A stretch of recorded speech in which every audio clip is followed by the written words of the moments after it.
अरे कहाँ जा रही हो तुम? हमें युवराज से मिलना है, हमें जाने दो। तुम इस प्रकार युवराज से नहीं मिल सकती। देखो, हमारा मिलना बहुत आवश्यक है, हमें जाने दो। किंतु हम तुम्हें युवराज से मिलने नहीं देंगे, जो कहना है यही कहो। हम आपको वो बात नहीं बता सकते, हमें जाने दो। अरे कहाँ जा रही हो? ठहरो, ठहरो, मैंने कहा ठहरो। अरे इसे अंदर मत जाने देना। हमने कहा ना, हमें जाने दो। क्या बात है? युवराज, मोहिनी, तुम? आने दो इसे। आओ मोहिनी, क्या तुम अपने पिता का घर छोड़कर आई हो हमारे पास? नहीं युवराज, हम आपके लिए बहुत बुरा समाचार लेकर आए हैं। कैसा समाचार? शमीक ऋषि, जो महाराज की बाण से घायल हो गए थे, उनकी मृत्यु हो गई है। क्या वो ऋषि शमीक थे? हाँ, हमारे बापू उनका शव लेकर नागवंशियों के बीच आए थे और उन्होंने इस हत्या का दोषी महाराज परीक्षित को ठहराया है। नहीं, महाराज परीक्षित ने उनकी हत्या नहीं की। वो तो भूल से उनके बाण से केवल घायल हुए थे। किंतु हमारे बापू ने सारे नागवंशियों के मन में ये बात बिठा दी है कि महाराज परीक्षित ने जानबूझकर उनकी हत्या की है। उन्हें दंड दिया है हम नागवंशियों से आश्रय लेने का। क्या? हाँ युवराज, सारे नागवंशी महाराज के विरुद्ध हो गए हैं। भ्राता आस्तिक और फूफा भी वहां पर आए थे, किंतु किसी नागवंशी ने उनकी बात नहीं सुनी। हमारी बुआ ने भी उनका अपमान करके उन दोनों को वहां से निकाल दिया। युवराज, हमने आज से पहले नागवंशियों के मन में इतनी घृणा कभी नहीं देखी, और ये सब हमारे बापू ने किया है। उन्होंने ऋषि के शव को छूकर सौगंध खाई है कि वो 1 सप्ताह के अंदर महाराज परीक्षित का वध कर देंगे। महाराज का वध? हाँ, और इसके लिए सारे नागवंशी उनका साथ देंगे। सबके मुख पर एक ही बात है, रक्त का बदला रक्त। रक्त का बदला रक्त? हाँ युवराज, आप हमारे बापू को नहीं जानते। वो जन्म से आर्यों के बैरी हैं और उन्होंने सारे नागवंशियों को आर्यों का बैरी बना दिया है। हाँ, युवराज, महाराज के प्राण संकट में हैं। नहीं मोहिनी, महाराज के प्राण संकट में नहीं। प्राण तो उनके संकट में आ गए जो महाराज का वध करना चाहते हैं। मोहिनी, महाराज की चिंता मत करो, उनका कोई कुछ भी नहीं बिगाड़ सकता। नहीं युवराज, आप नागवंशियों को नहीं जानते। वो लोग बहुत घातक होते हैं, घात लगाकर वार करते हैं। कब, कहां, किस प्रकार प्रहार करेंगे ये कोई नहीं जानता। तुम चिंता ना करो मोहिनी, हम महाराज की सुरक्षा की व्यवस्था कर देंगे। किंतु तुमने ये सूचना देकर न केवल हम पर, हमारी प्रजा पर, समस्त हस्तिनापुर राज्य पर उपकार किया है। हम तुम्हारे आभारी रहेंगे मोहिनी, सदैव आभारी रहेंगे। नहीं युवराज, हमने कोई उपकार नहीं किया। महाराज तो प्रजा के लिए है। जितना प्रेम वो प्रजा से करते हैं, प्रजा भी उनसे उतना ही प्रेम करती है। हम भी तो प्रजा ही हैं। हमने तो केवल अपना कर्तव्य निभाया है। धन्य हो तुम मोहिनी, धन्य हो। अच्छा युवराज, अब हम चलते हैं। ठहरो मोहिनी, कदाचित तुम्हें अपने क्षेत्र में न पाकर तुम्हारे पिताश्री और उनके साथी तुम्हें ढूंढ रहे होंगे, और अब तुम्हारा वापस उनके पास जाना ना तुम्हारे लिए ना हमारे लिए उचित होगा। हाँ युवराज, ये तो निश्चित है। यदि हमारे बापू को पता चल गया कि हम आपसे मिलने आए थे, वो हमें जीवित नहीं छोड़ेंगे। और हम तुम्हारे पिताश्री को इसका अवसर नहीं देंगे। मोहिनी, अब तुम यहां से नहीं जाओगी, तुम यहीं रहोगी। हम यहां रहेंगे? हाँ, आज से तुम्हारी सुरक्षा का दायित्व हम पर है।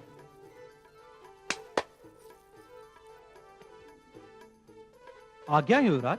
आज से ये इसी कक्ष में रहेंगी और हमारी अनुमति के बिना इस कक्ष में कोई नहीं आएगा। जो आज्ञा युवराज।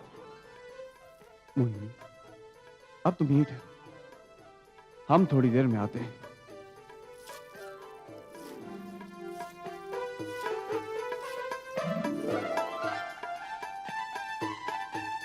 सेनापति, सेनापति! जी युवराज। एक संकटकालीन स्थिति उत्पन्न हो गई है। संकटकालीन स्थिति? हाँ, वन क्षेत्र में नागवंशियों ने महाराज के विरुद्ध विद्रोह छेड़ दिया है। ये आप क्या कह रहे हैं युवराज? परंतु इसका कारण? महाराज क्या था, एक ऋषि घायल हो गए थे जिनकी अब मृत्यु हो चुकी है। इस मृत्यु को बहाना बनाकर कुछ विद्रोहियों ने इस मृत्यु का दोष महाराज के कंधों पर डाल दिया है, जिससे सारे नागवंशी समुदाय के बीच महाराज के प्रति क्रोध और आक्रोश फैल गया है, जिसमें प्रमुख हैं तक्षक और उसके साथी, जिन्होंने महाराज का वध करने की सौगंध खाई है। क्या? हाँ सेनापति, महाराज की सुरक्षा का कड़ा प्रबंध करना है आपको। ऐसी सुरक्षा कि कोई भी व्यक्ति उन तक ना पहुंच सके। आपकी आज्ञा का पालन होगा युवराज। सेनापति, आप अपने सैनिकों के साथ वन क्षेत्र जाएंगे और तक्षक और उसके साथियों को जीवित पकड़कर हमारे सामने लाएंगे। जो आज्ञा युवराज। यदि आपके कार्य में वहां पर कोई बाधा डालता है तो एक बात ध्यान रहे सेनापति, बल का प्रयोग केवल अपराधियों और विद्रोहियों पर होगा। बच्चों और स्त्रियों पर कोई हाथ नहीं उठाएगा। ऐसा ही होगा युवराज। सेनापति, तक्षक और उसके साथी किसी भी स्थिति में यहां न पहुंचने पाए। जो आज्ञा युवराज।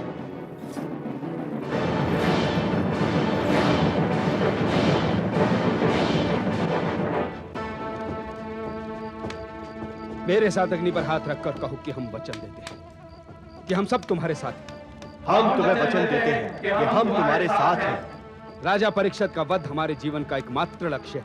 राजा परीक्षित का वध हमारे जीवन का एकमात्र लक्ष्य है। हमारा जीवन और मृत्यु अब तुम्हारे हाथों में है।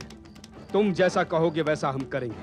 हमारा जीवन और मृत्यु अब तुम्हारे हाथ में है। तुम जैसा कहोगे वैसा हम करेंगे। बस अब संसार की कोई भी शक्ति राजा परीक्षित को नहीं बचा सकती। उसने जो अपराध किया है उसका दंड उसे अवश्य मिलेगा। भैया, भैया, क्या हुआ मनसा? भैया, मैंने सारी बस्ती छान मारी, सारा वन ढूंढ लिया, किंतु मोहिनी का कहीं कुछ पता नहीं है। कहाँ गई होगी वो? यही तो मेरी समझ में नहीं आ रहा। किंतु मैं समझ गया, वो अवश्य राजमहल की ओर गई होगी। क्या मोहिनी राजमहल गई है?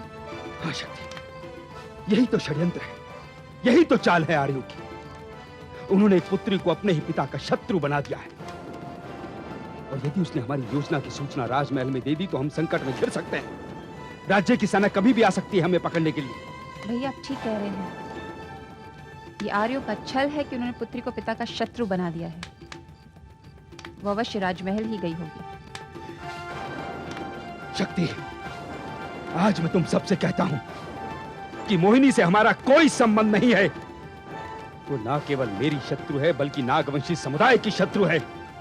और यदि तुम राजा परीक्षित और मोहिनी को एक साथ देखो तो सबसे पहले मोहिनी का वध करना, मोहिनी का, उसके पश्चात राजा परीक्षित का।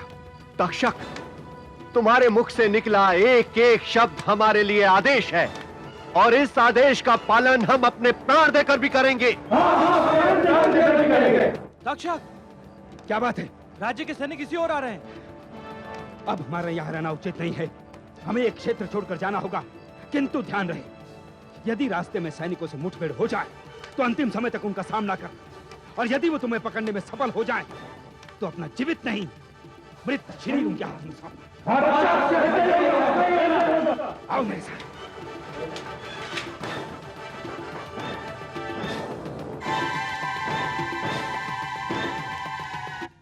विजय हुई, मेरी विजय हुई, कलयुग की विजय हुई, कलयुग की।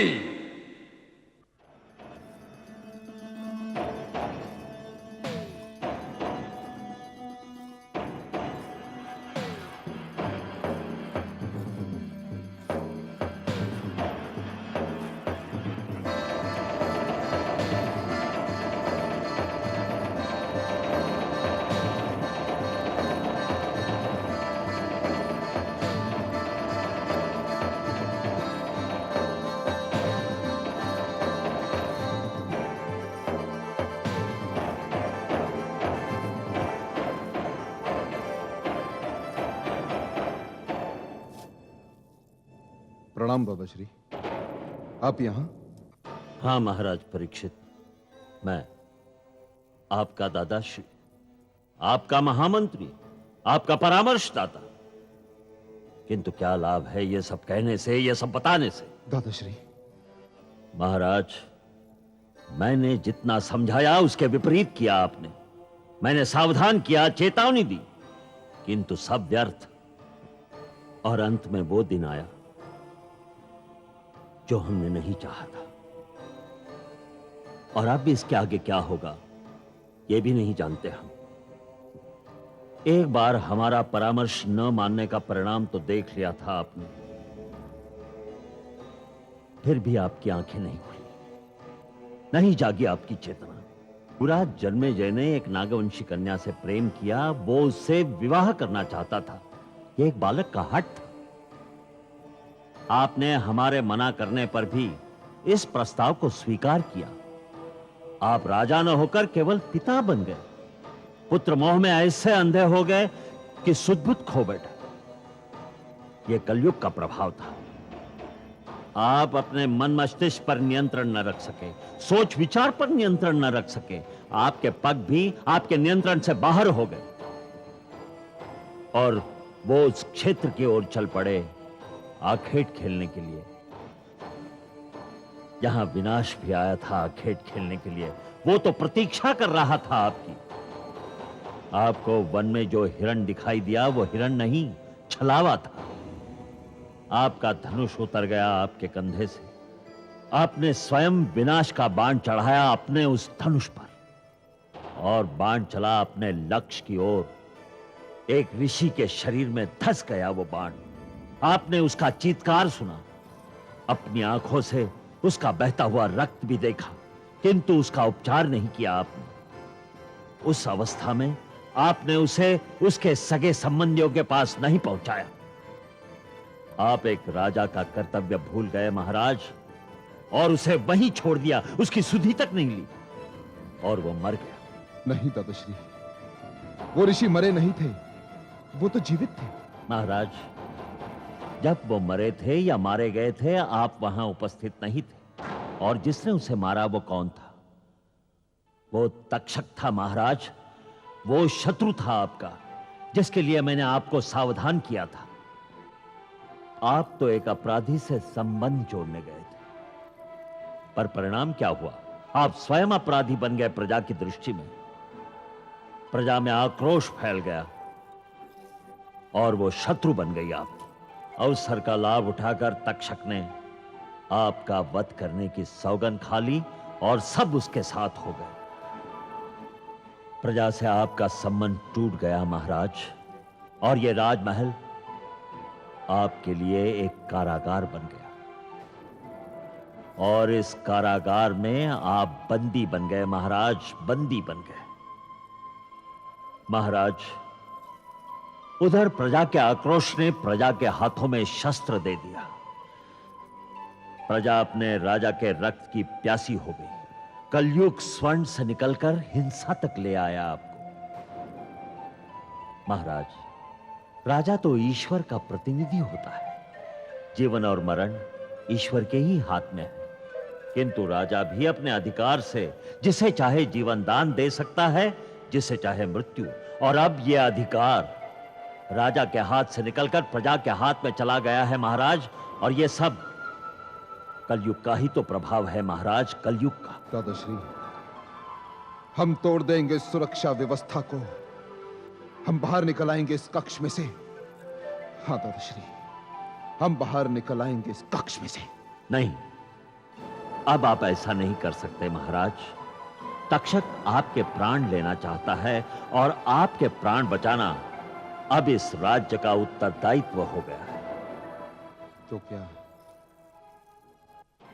तक्षक हमें मारने के लिए राजमहल तक पहुंच सकता है? महाराज, तक्षक प्रतिशोध की आग में पागल हो गया है, और ऐसी अवस्था में मनुष्य हो या पशु, दोनों ही अतिघातक हो जाते हैं। जब तक तक्षक पकड़ा नहीं जाता या उसे मार नहीं दिया जाता, आपका यहां रहना ही उचित होगा। तो इसका अर्थ यह हुआ कि यहां रहना अब हमारी विवशता है। नहीं महाराज, ये आपकी नहीं हमारी विवशता है। और दुर्भाग्य की बात यह है कि अब इस ओर भी हिंसा है और उस ओर भी। हम ईश्वर से प्रार्थना करेंगे आपकी दीर्घायु के लिए महाराज।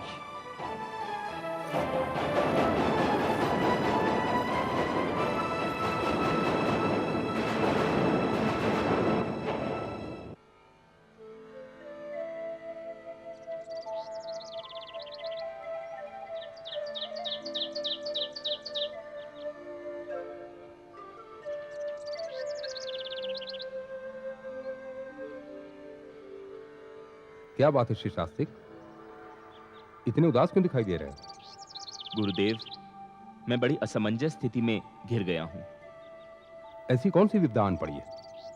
ऐसा कष्ट क्या है? गुरुदेव, मेरी माताश्री ने मुझे त्याग दिया है। उन्होंने तो मुझे अपना पुत्र मानने से भी अस्वीकार कर दिया है। इसका कारण? इसका कारण है ऋषि श्रमीक की हत्या। ऋषि श्रमीक की हत्या? हाँ गुरुदेव, ऋषि श्रमीक महाराज परीक्षित के बाण से घायल हुए थे। आस्तिक? हाँ गुरुदेव, किंतु महाराज परीक्षित ने वो बाण जानबूझकर नहीं मारा। वो बाण तो भूल से ऋषि श्रमीक को लग गया था, और उनकी मृत्यु जिस प्रकार से हुई है उस पर भी मुझे संदेह है। कैसा संदेह? मुझे संदेह है गुरुदेव कि हत्या मेरे मामा श्री तक्षक ने की, और इस हत्या का दोष उन्होंने महाराज के कंधों पर डालकर नागवंशियों को इस प्रकार से भड़काया कि वो सब महाराज परीक्षित के शत्रु बन गए। तुमने अपने मामा श्री को नहीं समझाया? गुरुदेव, जब मैंने अपने मामा श्री को समझाने का प्रयास किया तो उन्होंने मुझे नागवंशियों का शत्रु कहा।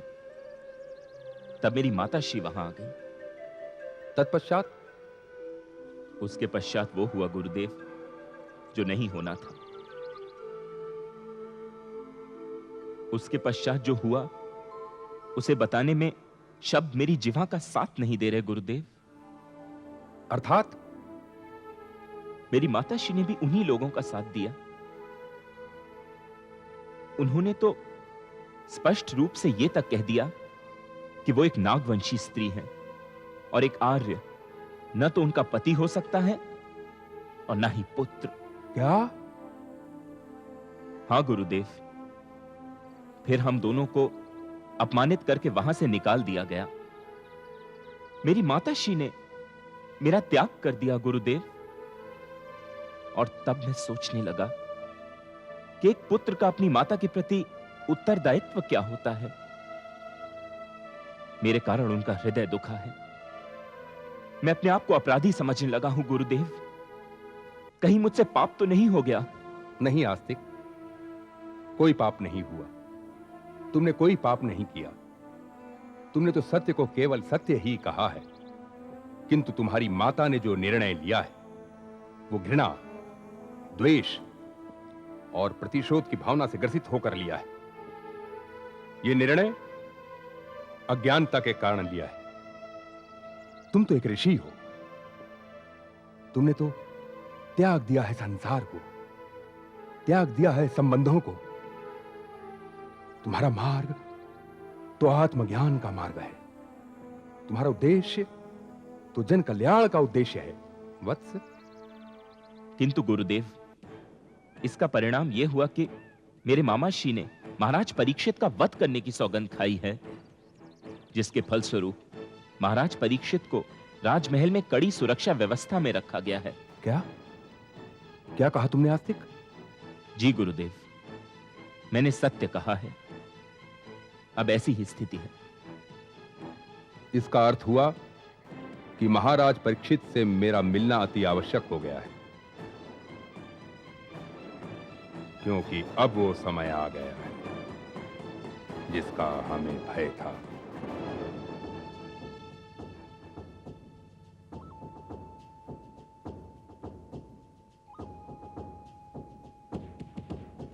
तक्षक, हम महल के भीतर नहीं जा सकते। चारों ओर सैनिक ही सैनिक है। किसी की दृष्टि यदि हम पर पड़ गई। नहीं नहीं शक्ति, नहीं, डरने की बात नहीं है। वो नाग सुरक्षा का कवच पहन ले, किंतु ये निश्चित है मृत्यु परीक्षित के सर पर मंडरा रही है तक्षक के रूप में। हम भीतर जाएंगे, अवश्य जाएंगे। किंतु कैसे? कैसे? प्रहरियों की आंखों में धूल झोंक कर। लाओ मेरे साथ।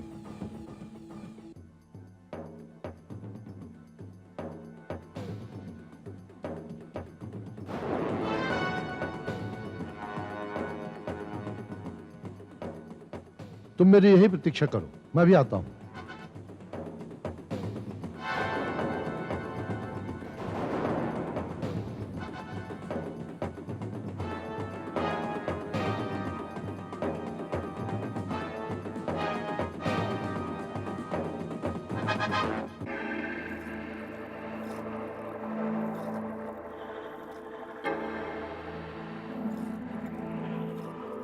महाराज की जय हो।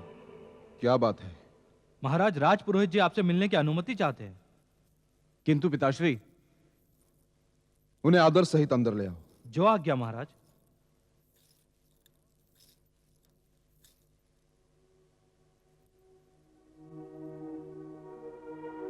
प्रणाम राजपुरोहित जी। महाराज की जय हो। प्रणाम राजपुरोहित जी। आयुष्मान भव। मेरा प्रणाम भी स्वीकार करें राजपुरोहित जी। आयुष्मान भव। कहिए, कैसे आना हुआ? महाराज, ये जो संकटकालीन स्थिति उत्पन्न हो गई है, ये जो राजमहल पर आतंक और भय के बादल छा गए हैं, हम उन्हें दूर करने का समाधान लेकर आए हैं। क्या समाधान है इसका? बताइए पुरोहित जी।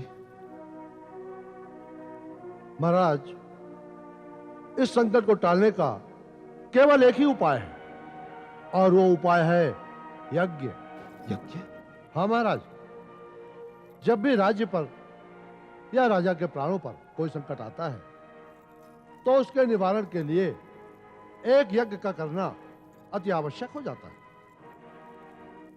मैं अपने शिष्यों के साथ एक ऐसा यज्ञ करूंगा जिससे हर संकट, हर कष्ट का निवारण हो जाएगा, भय का वातावरण समाप्त हो जाएगा और आपके प्राणों पर आया हुआ संकट भी टल जाएगा।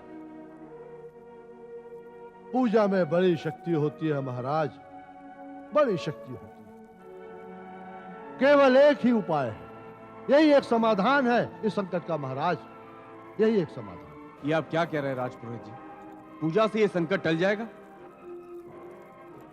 युवराज, पूजा से संकट तो क्या, आई हुई प्रलय भी टल सकती है। मैं इस बात को नहीं मानता कि पूजा से ये संकट टल सकता है। अर्थात आप पूजा को चुनौती दे रहे हैं युवराज। मैं चुनौती नहीं दे रहा, मैं तो केवल इतना जानता हूं कि पूजा मन की शांति के लिए की जाती है, आत्मा की शुद्धि के लिए की जाती है। पूजा, आराधना मन में विश्वास तो पैदा करती है, किंतु पूजा से संकट नहीं टाला जा सकता। नहीं युवराज, पूजा संकट मोचन है, हर दुख का निवारण है। पूजा भाग्य बदल सकती है, यहां तक कि पूजा में इतनी शक्ति है कि मृत्यु भी टल सकती है। पूजा हर रोग की औषधि है युवराज, हर रोग की औषधि है। हम आपके स्तर को नहीं मानते। यदि ऐसा होता तो महाभारत का विनाशकारी युद्ध कदापि न होता। वहां तो भगवान श्री कृष्ण स्वयं थे जिनकी सभी पूजा करते। वो तो नियति का खेल था, उसे होना था और वो हो कर रहा। उसे कोई पूजा नहीं टाल सकी। अर्थात आपको पूजा में विश्वास नहीं है। यह विश्वास नहीं, अंधविश्वास है। पूजा से भाग्य नहीं बदला जा सकता, पूजा से नियति भी नहीं बदली जा सकती, पूजा से किसी शत्रु का हृदय भी परिवर्तित नहीं किया जा सकता। पूजा से कोई संकट नहीं टाला जा सकता। आप व्यर्थ ही अपना समय नष्ट कर रहे हैं इन बातों में। युवराज, हम देख रहे हैं कि आप हमारा ही नहीं पूजा का भी अपमान कर रहे हैं और यह बात आपके लिए उचित नहीं है। नहीं पुरोहित जी, हम पूजा का अपमान नहीं कर रहे, हम तो केवल वास्तविकता बता रहे हैं। हम अंधविश्वास में विश्वास नहीं रखते, हम कर्म में विश्वास रखते हैं। कर्म जो भगवान श्री कृष्ण की वाणी है, और कर्म कहता है इस समय महाराज को कड़ी सुरक्षा की आवश्यकता है, पूजा की नहीं। जैसी आपकी इच्छा। मैंने यहां आकर भूल की, किंतु मेरा जो धर्म था मैंने निभा दिया। अब मैं चलता हूं।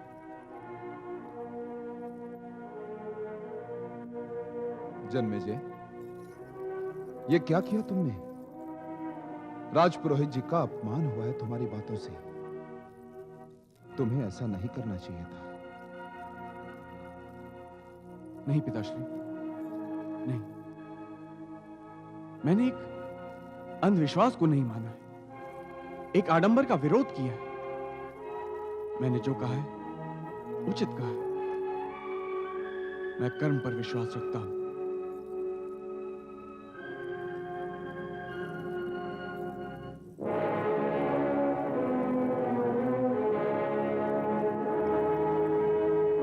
बड़े बने हैं युवराज, अरे ईश्वर से तो बड़े नहीं होंगे। महाराज के प्राण संकट में हैं, कोई नहीं बचा सकता उनके प्राण, कोई नहीं बचा सकता। मैं राजपुरोहित, मैं बचा सकता हूं केवल उनके प्राण, मैं। किंतु मेरी कोई बात माने तब ना। आओ चले। क्या बात है, इतने शीघ्र लौट आए आप राजमहल से? लौट नहीं आता तो क्या करता? जानती हो आज कितना बड़ा अपमान हुआ है मेरा। अपमान किसने किया? और कौन करेगा? युवराज जन्मेजय ने। किंतु उन्होंने आपका अपमान किया क्यों? क्यों नहीं करेंगे मेरा अपमान? नई पीढ़ी के जो ठहरे, अरे ईश्वर से आस्था उठ गई है उनकी, पूजा से विश्वास उठ गया है उनका। तुम तो जानती हो महाराज के प्राण संकट में तक्षक ने उन्हें मारने का प्रण किया हुआ है। मैंने उन्हें एक यज्ञ करने का परामर्श दिया ताकि महाराज पर आए हो संकट टल जाए, किंतु वो तो पूजा को अंधविश्वास कह रहे हैं। तो क्या सचमुच आपके यज्ञ करने से महाराज के प्राण बच जाते? अरे महाराज के प्राण बचते या न बचते उस समय क्या लेना देना, किंतु यदि मैं यज्ञ करता तो मुझे 5000 स्वर्ण मुद्राएं तो उसके बदले मिल जाती ना। किंतु अब वो स्वर्ण मुद्राएं गई। शक्ति,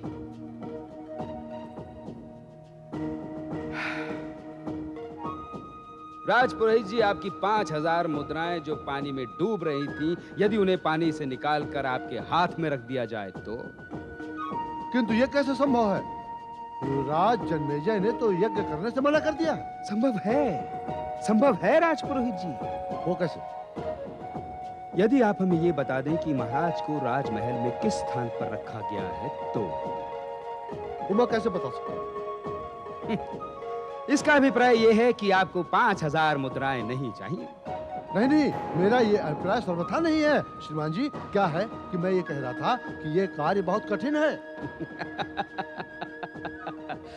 5000 मुद्राएं भी तो हैं राजपुरोहित जी। वो तो है, इतनी मुद्राओं के लिए तो मैं आपको अपने साथ राजमहल के भीतर भी ले जा सकता हूँ।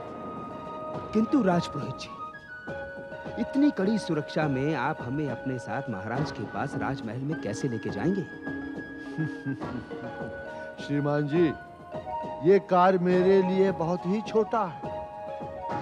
मैं आपको राजमहल के भीतर अपना शिष्य बनाकर ले जाऊंगा। तो बस यूं समझिए कि 5000 मुद्राएं आपकी हो गई। 5000 मुद्राएं मेरी हो गई?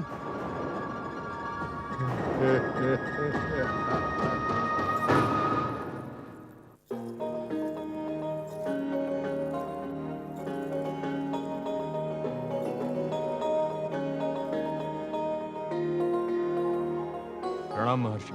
आयुष्मान भव। राजन। प्रणाम महर्षि। आयुष्मान भव। ये क्या दशा हो गई आपकी? राजमहल के चारों ओर सन्नाटा छाया हुआ है। जिधर भी आंख उठाकर देखो उधर सैनिक ही सैनिक, और आप इस कक्ष में बंद। इतनी कड़ी सुरक्षा। कौन आ रहा है ऐसा जिसे रोकने का प्रयत्न किया जा रहा है? महर्षि, क्या आप नहीं जानते? यदि जानते नहीं तो यहां आते कैसे? राजन, आपके हाथों ऋषि शमीक की हत्या। नहीं महर्षि, मैंने ऋषि शमीक की हत्या नहीं की। वे तो केवल मेरे बाण से घायल हुए थे।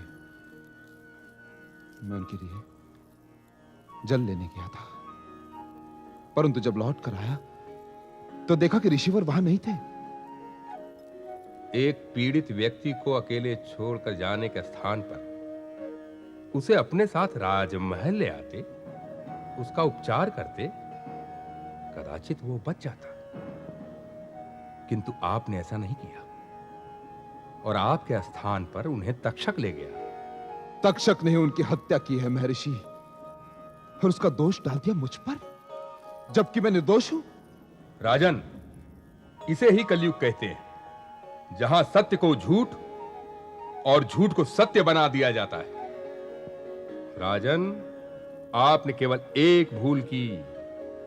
आपने ऋषि के परिवार जनों से जाकर क्षमा नहीं मांगी। आपने आक्रोश और क्रोध से आई हुई प्रजा से क्षमा याचना नहीं की, और परिणाम हुआ कि वो सब आपके शत्रु बन गए। तक्षक ने सौगंध खा ली आपका वध करने की, और आपने अपने को इस कक्ष में बंद कर लिया। राजन, क्या ये एक राजा के लिए अपमानजनक बात नहीं है? आप सत्य कह रहे हैं महर्षि। अब मैं सत्य को नहीं छिपाऊंगा कि मेरे हृदय में भय समा गया है। यह भय मृत्यु का भय है। इस भय को हृदय से निकाल दीजिए राजन। महर्षि। राजन, आप किस वस्तु से भयभीत हैं? मृत्यु से, जिसे किसी ने कभी देखा ही नहीं, जिसके विषय में यह भी नहीं पता कि वो कब आएगी। राजन, यदि आपने इस भय को हृदय से नहीं निकाला तो मृत्यु से पहले ही मृत्यु का आना निश्चित हो जाएगा। क्या आप ये भूल गए कि जिसका जन्म होता है उसकी मृत्यु भी होती है? मनुष्य चाहे जितने जतन कर ले, मृत्यु टल नहीं सकती। वो तो अटल है, किंतु मृत्यु शरीर की होती है, आत्मा की नहीं। और शरीर तो एक वस्त्र के समान है। जिस प्रकार वस्त्र पुराना हो जाता है तो उसे बदल दिया जाता है, उसी प्रकार आत्मा भी एक शरीर को छोड़कर दूसरा शरीर धारण कर लेती है। अर्थात शरीर जन्म लेता है, शरीर मरता है। भय शरीर के लिए है, आत्मा के लिए नहीं। और मृत्यु का भय जो आपके मन में समाया हुआ है, यदि कोई वस्तु उसे बाहर निकाल सकती है तो वो है ज्ञान। राजन, ये तो आपकी अज्ञानता है जो आपको अंधकार की ओर ले जा रही है। ज्ञान की ओर देखिए राजन, वो आपको प्रकाश की ओर ले जाएगा। जीवन और मृत्यु के बीच केवल एक ही वस्तु है, कर्म। मनुष्य को तो उसके केवल कर्मों का ही फल मिलता है। यह उपदेश श्री कृष्ण ने आपके पितामह अर्जुन को दिया था, और आज उन्हीं के वचनों को मैं आपके सामने प्रस्तुत कर रहा हूं। नैनम छिंदन्ति शस्त्राणि, नैनम दहति पावकः, न चैनम क्लेदयन्त्यापो, न शोषयति मारुतः।